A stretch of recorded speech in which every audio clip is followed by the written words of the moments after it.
She spent her birthday alone, no calls, no cake, not even a knock at the door until mine. I was just a flower delivery guy with the wrong address. But that day I found someone I never meant to meet, and maybe, just maybe, she found something she thought she'd lost forever.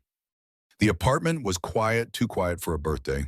Claire Bennett sat at the edge of her neatly made bed, still in the robe she'd pulled around her hours ago. A half-finished cup of tea rested on the nightstand, the kind she used to brew for two. Sunlight filtered through sheer curtains, touching the books on her shelf, the little wooden box that held old photographs, and the birthday card she'd written to herself the night before, just so there would be one. Happy 45th, Claire, it read in her neat cursive. You're still here, and that's worth something. She had no plans for the day, no guests, no cake, just the comforting lie of routine laundry, maybe a walk, and then dinner in front of an old movie she'd already seen. She stood, made her way to the window, and looked down at the street below, life moving on without her. A man with a dog, a couple arguing gently over a map, a delivery van pulling up to the curb. She turned away, and then knock, knock. Claire froze. No one knocked anymore. She stepped into the hall, heart strangely loud in her chest, and opened the door. Standing there, drenched from the sudden spring rain, holding a bouquet of sunflowers and white roses, was a young man. His dark curls were dripping.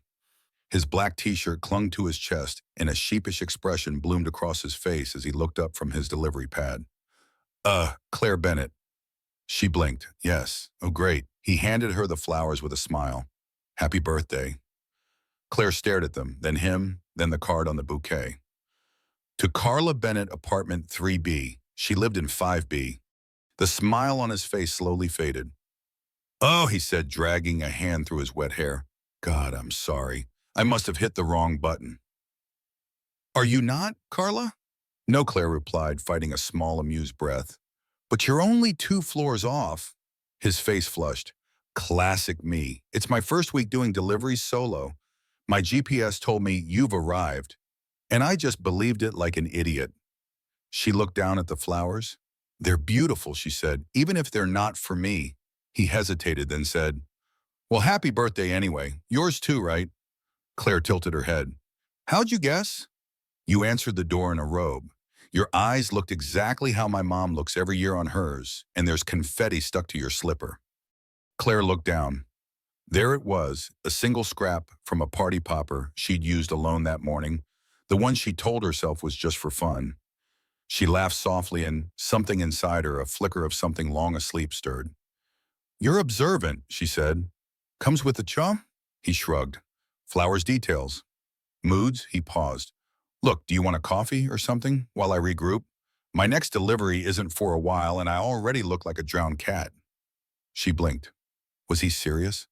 I promise I'm not weird, he added, just wet and mildly embarrassed. Claire opened the door a little wider. Well, you're already here, and it is my birthday. Inside. Claire quickly tossed a cardigan over her robe and led him to the small kitchen. It was cozy, spotless, with a little radio playing faint jazz. Coffee's fresh, she said, and I have shortbread if you're into that sort of thing. I am definitely into that sort of thing. He sat at the breakfast nook, taking in the framed art prints, the old books stacked on the windowsill, the faint smell of lavender. This place feels like a hug, he said, almost without thinking. Claire raised an eyebrow. Not what people usually say about a widow's apartment. He looked up sharply. I'm sorry. She waved him off. Don't be. It's just the truth. He nodded. Still, I shouldn't assume. I'm Noah, by the way. Claire. He smiled, warm and unhurried. Claire. That fits. She poured the coffee, handed him a cup, and took the seat across from him. So she said, what's a young man doing delivering flowers instead of, I don't know, filming TikToks or trading crypto? He laughed. I'm a poet, actually, which is code for I have 3 side gigs and a lot of student debt. A poet, she repeated. That's unexpected. In a good way. She sipped her coffee. In a very good way. They talked longer than either expected. Noah told her about growing up with a single mom who used to write sonnets on grocery lists. Claire shared how she'd taught literature for years and how birthdays had once been loud, full of jazz and cake, and her husband Daniel's terrible singing. There was a comfort to it, unrushed, unforced, like a song she hadn't heard in years, but still knew all the words to. At one point, Noah asked, did anyone call you today? Claire hesitated. No, not this year. He looked down at his cup. I'm sorry, don't be, she said. You showed up even if it was a mistake. He met her eyes. Didn't feel like one. Eventually he stood. I should go. I'm pretty sure Carla thinks she got ghosted by a bouquet. Claire smiled. Tell her Claire says hello. He started toward the door, then paused. I left my pen somewhere around here. I might need to come back. She tilted her head. I don't remember you using a pen. He grinned. Me neither. But maybe I just want another cup of that coffee. She considered him so open, so unguarded, so different from the shadows she'd lived with since Daniel passed. Then come back, she said softly. No pen excuse needed. Noah nodded, holding her gaze a beat longer. Then he slipped out the door, and she stood there long after it closed. Later that night, Claire returned to the vase she'd placed on her windowsill. The bouquet wasn't hers, but he'd forgotten to take it. She smiled to herself and gently picked up the card. To Carla, it read in bubbly handwriting, but beneath it on the back was something new scrawled in quick, slanted ink. Happy birthday, Claire. You deserve flowers too. She pressed the card to her chest, heart heavy in a different way than usual. Not sad, not regretful, just aware that something had shifted, that a stranger had walked into her day and reminded her what warmth felt like. And for the first time in years, Claire didn't feel like she was waiting to fade. She felt like maybe, just maybe, something was about to begin. Claire didn't expect him to come back. Not really. Men like Noah Young, bright-eyed, full of temporary warmth, weren't the kind who lingered in the orbit of a woman like her, 45, widowed, stitched together with quiet routines and memories that hurt more than they healed. But one afternoon, just as the first signs of spring tapped at her window and the kettle started to boil, the buzzer rang. She stood in the hallway for a moment, frozen. Then she pressed the intercom. Hello? A familiar voice, a little too casual. Hey, delivery guy again. Think I left a very important pen somewhere in your kitchen. Claire's lips twitched. That imaginary pen must be feeling very neglected. I miss it terribly, Noah said. She buzzed him in. He arrived seconds later, less rain-soaked this time, though still in a hoodie too thin for the breeze outside. He had a small book under one arm and an awkward grin that didn't belong to someone who had accidentally dropped by. I brought coffee this time, he said, lifting a paper cup like a peace offering. Claire arched an eyebrow. So you didn't come back for the pen? He shrugged. I came back for the company. The words hung in the air for a moment. She let them, then said, Come in. The apartment hadn't changed since he'd last been there, but somehow it felt warmer now. Claire had lit a candle, put on a record, old jazz, Miles Davis, slow and thoughtful. They settled at the breakfast nook again. Noah set the book on the table, a battered collection of poetry. You mentioned you used to teach literature, he said. Thought you might like this. It was my mom's. She used to read it to me when I was a kid. Claire's fingers brushed the cover. You brought me your childhood poetry book. Well, technically, it's still hers, but she'd approve. Claire opened to a page one with notes scribbled in the margins in a woman's careful handwriting. She read a few lines silently, then closed it. Thank you, she said, her voice soft. He watched her for a moment, then sipped his coffee. So he said, Are you always this calm? Or is it just the jazz and cardigan? Claire chuckled. You think I'm calm?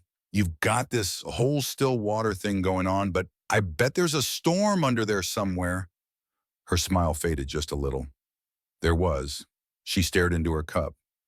My husband Daniel used to say I was the storm. I'd rearrange the furniture while he was still sitting on it. I'd cook 5-course dinners on a Tuesday just because the sunset looked beautiful. I used to dance in the kitchen just because. Noah leaned in, elbows on the table, listening without interruption. I haven't been that person in a long time, she said. What happened? He asked gently. Claire looked at him. You're very direct. He gave a sheepish smile. I don't like small talk. She hesitated, then let out a long breath. He died. Sudden heart attack, no warning. One minute we were arguing about takeout, and the next? Noah nodded slowly. I'm sorry. I'm not, Claire said. Not anymore. I mean, I am, of course, but I've learned to live around the ache. You can only cry into your cereal for so many mornings before it feels like routine. They sat in silence for a moment. Then she added, I didn't think anyone would knock on my door again, especially on my birthday. It felt like the world had forgotten I was still here. Noah looked down at his hands, then up at her. I didn't forget. Claire's eyes flickered. You didn't know me, she said. I do now. Later they moved to the couch. The candle burned low. The jazz kept playing.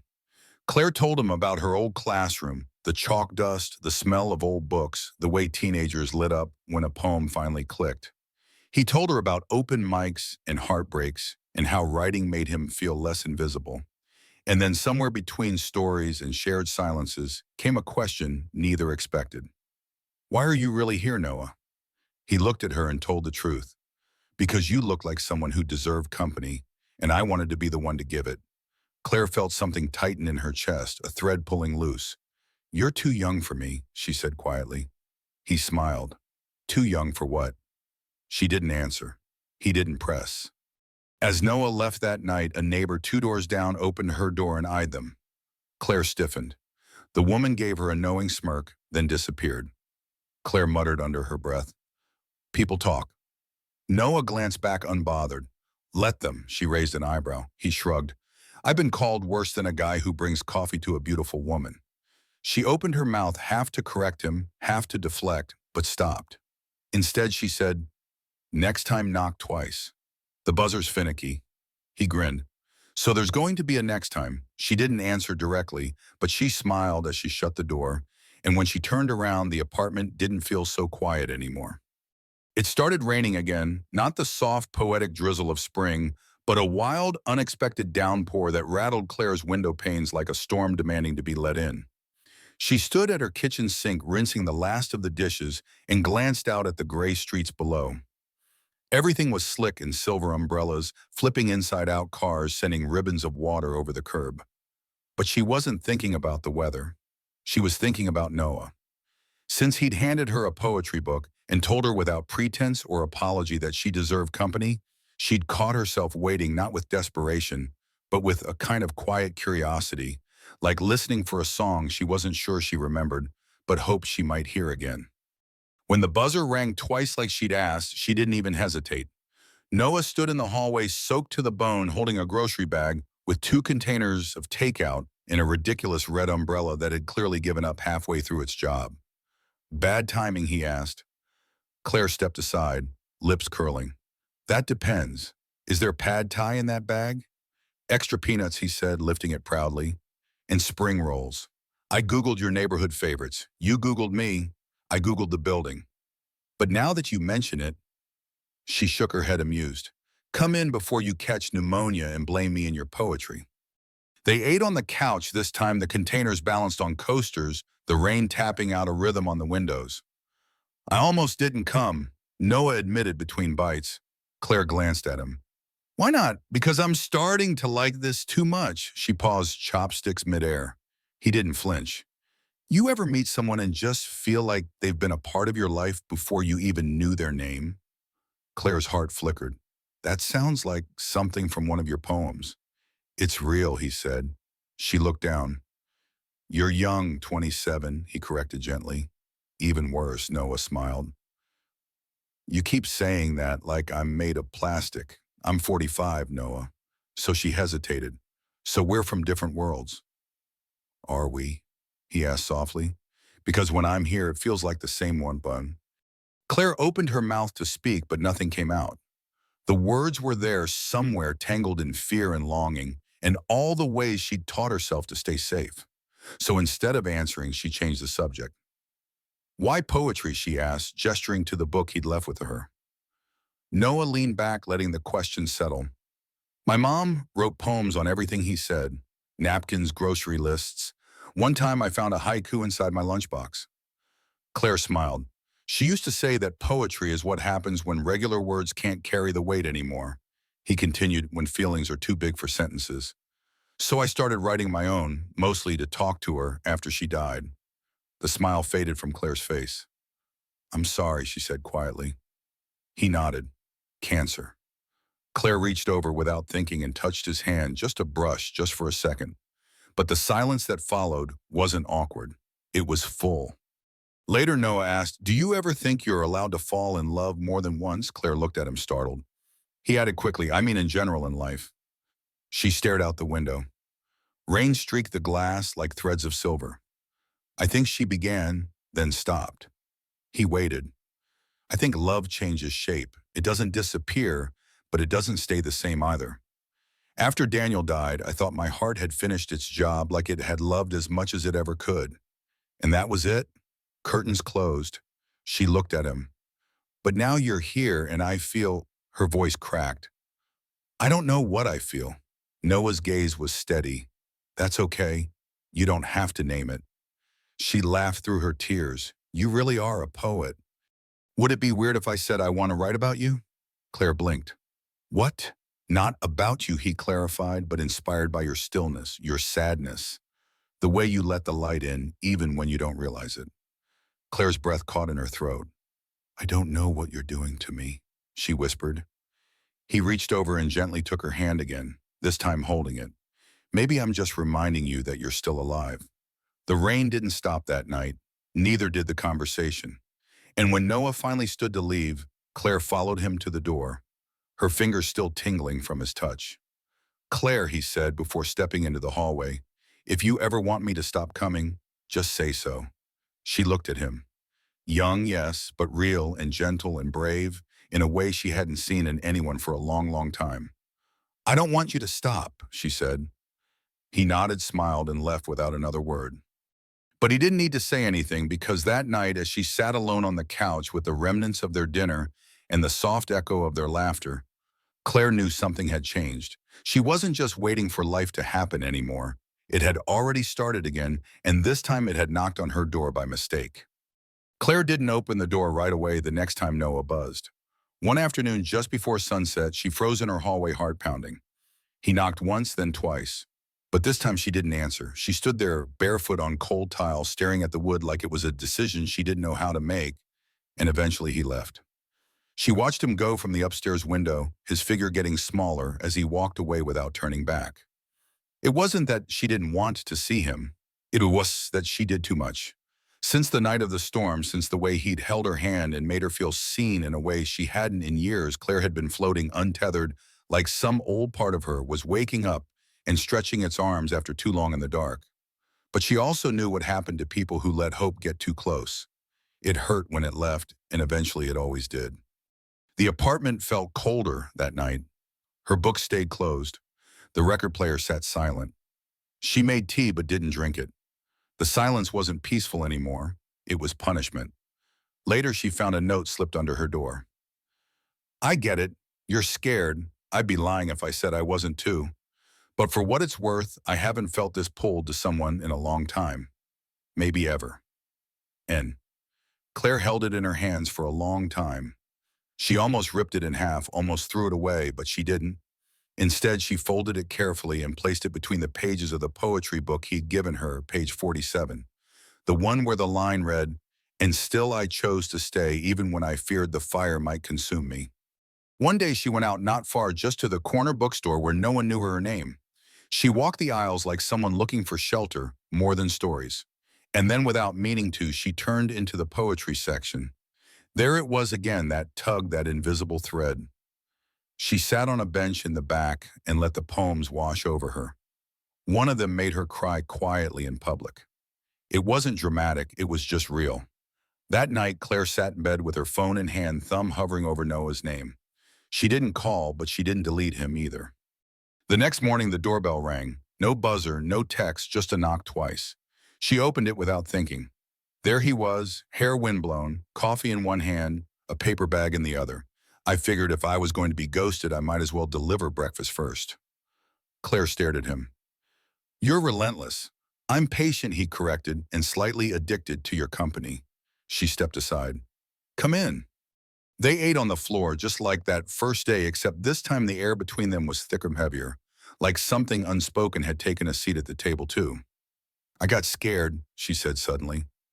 Noah didn't look surprised. I know. You're young. This isn't supposed to be real. He leaned forward. Claire stopped deciding for both of us. She blinked. I know what this looks like, he said.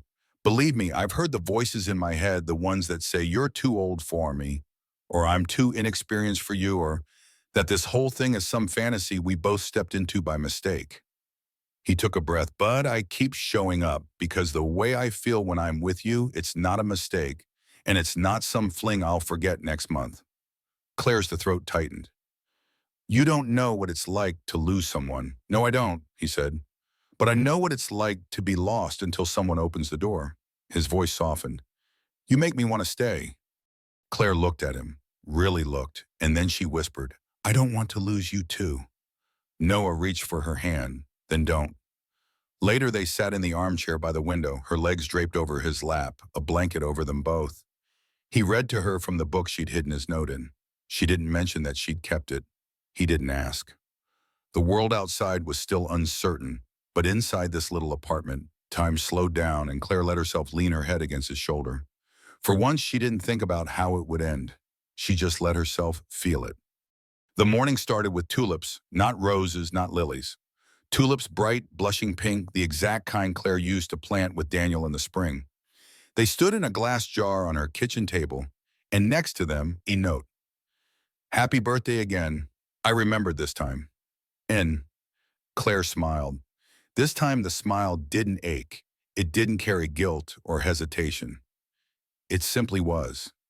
Since the mistaken knock, it had been months of coffee on her porch, months of reading poetry out loud, months of letting someone in into the quiet, into the wounds, into the everyday things that made up her life. There had been moments of doubt, moments where she wanted to pull away, tell Noah to go find someone with fewer cracks and less history. But every time she pushed, he stayed, not because he was trying to prove anything, but because he genuinely liked her. All of her, even the sad parts, especially the sad parts. That night, Claire stood in front of the mirror in a soft black dress. Her hair was pinned loosely, and for the first time in years, she had put on lipstick, not for vanity, not for approval, but because she wanted to feel radiant. She did. Noah picked her up, not with flowers, but with vinyl records tucked under his arm.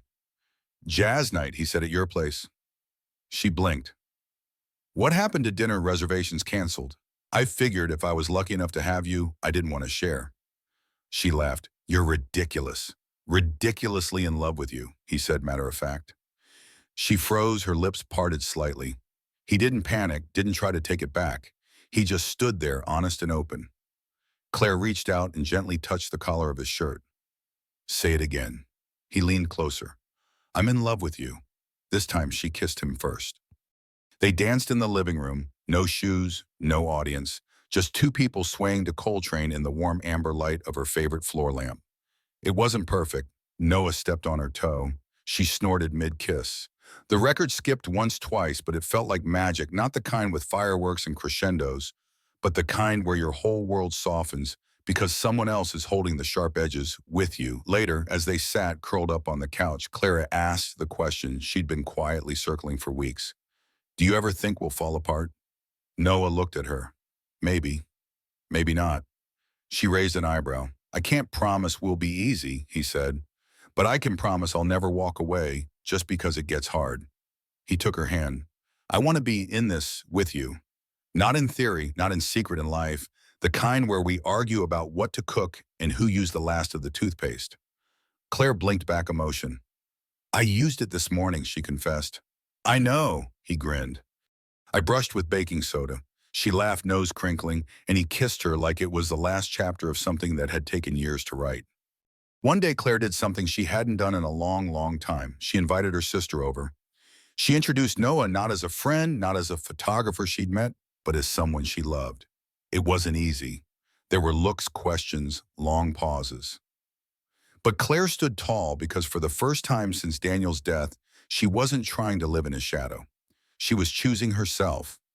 Choosing now. Another day they walked through the park, hand in hand. And as they passed a small flower stand near the bench where Noah had first sat after the mistaken delivery, Claire stopped. She bought tulips this time for him. No note, just a look that said, "You changed everything." Noah smiled, lifted the bouquet to his chest and whispered, "I'd knock on your door 100 times if it led to this." Claire leaned in, pressed her forehead against his and replied, "You don't have to knock anymore." Claire and Noah's story teaches us that love and connection can find us when we least expect it, often in life's quiet, overlooked moments. Clara Widow, convinced her heart's story had ended, was alone on her birthday until Noah's mistaken knock brought flowers and warmth to her door. His persistence, returning with coffee, poetry, and unwavering presence, shows that healing begins when someone sees us, truly sees us, and chooses to stay. Their bond, built on shared silences, jazz, and honest words, reminds us that age loss or fear needn't close the door to new beginnings. Noah's courage to embrace Claire's past and present, and Claire's bravery to let love reshape her life, inspire us to remain open to unexpected connections. In a world rushing past solitude, this story urges us to pause, to knock on someone's door, literally or figuratively, and offer kindness. Life's magic lies in these small, brave acts that rekindle hope. Have you ever had a chance encounter that changed your life, or been the one to bring light to someone's day? Share your story in the comments. I'd love to hear it. If this moved you, please like, subscribe, and hit the bell icon to join our community of heartfelt storytellers. Let's keep spreading the beauty of connection, one knock at a time.